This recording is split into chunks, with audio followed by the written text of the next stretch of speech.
Welcome back. Nicotine pouches are all over TikTok.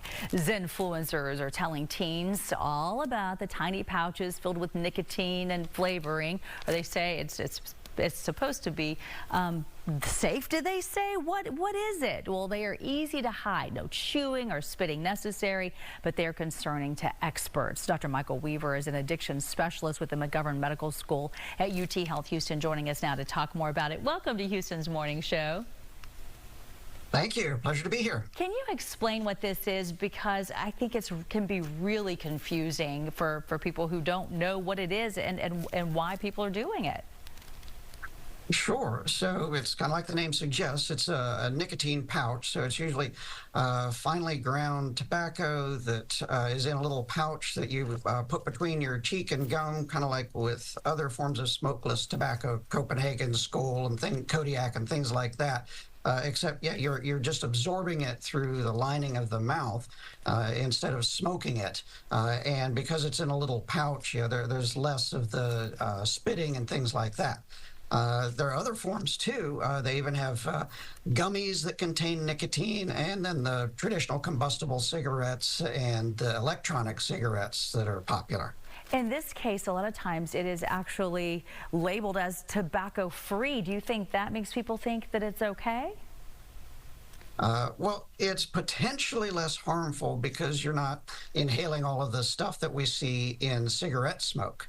But that doesn't mean it's not dangerous. Nicotine is an addictive chemical, and it also affects your heart rate and your blood pressure, even if you don't have the other ingredients with tobacco.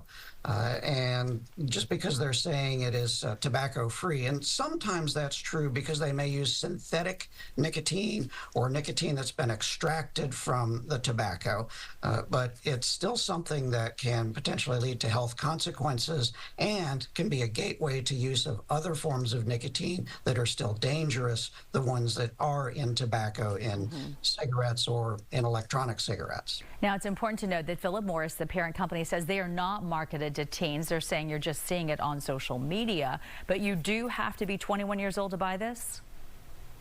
Yes. So there's kind of a gray area of regulation. They can slip between the cracks because it's not necessarily tobacco. And some of them may actually use something that's similar to nicotine but isn't actually nicotine, so that it's not technically under the FDA. And then they can get away with selling it to different ages or selling it on the internet and adding different flavorings, things that are prohibited for tobacco products under the FDA. And I've heard that there are plenty of calls to try to ban this product, but as of now, it's readily available. So what would you suggest to parents? What kind of conversation do they need to have with their kids so that they understand it and exactly what it is? So parents can read up a little bit about that.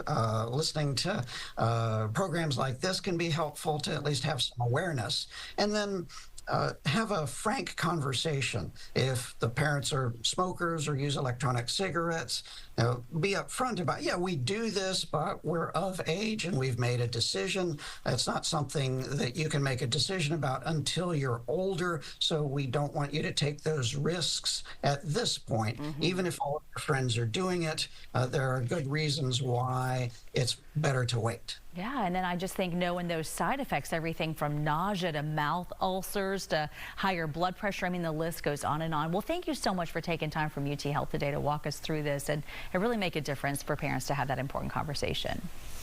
Thank you for having me. Helpful.